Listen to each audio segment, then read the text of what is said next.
ইরানের সম্ভাব্য সামরিক অভিযানের জন্য প্রস্তুতি নিচ্ছে উত্তর ইরাকের কুর্দি বিদ্রোহী সংগঠনগুলো। কয়েকটি সংগঠন ইরান সীমান্তের কাছে সরিয়ে রেখেছে ও প্রস্তুত অবস্থায় আছে। বৃহস্পতিবার বিষয়টি নিশ্চিত করেছে কাতার ভিত্তিক সংবাদ মাধ্যম আল জাজিরা। কুর্দি বাহিনীকে অস্ত্র দিয়ে ইরানের সরকারকে চাপের মধ্যে ফেলে অভ্যন্তরীণ অস্থিরতা সৃষ্টি করাই মূল উদ্দেশ্য যুক্তরাষ্ট্রের।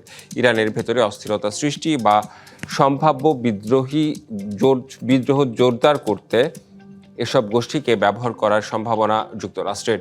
এ পরিকল্পনার কারণ হতে পারে ইরানের সামরিক ও নিরাপত্তা বাহিনীকে একাধিক ফ্রন্টে ব্যস্ত রাখা।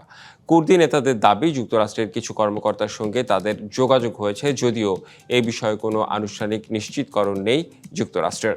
অন্যদিকে ইরাকের ফার্স্ট লেডি শাহনাজ ইব্রাহিম আহমেদ মন্তব্য করেন, ট্রাম্প প্রশাসনের উচিত কুর্দিদের ইরানের বিরুদ্ধে যুদ্ধে প্রক্সি হিসেবে ব্যবহার বন্ধ করা।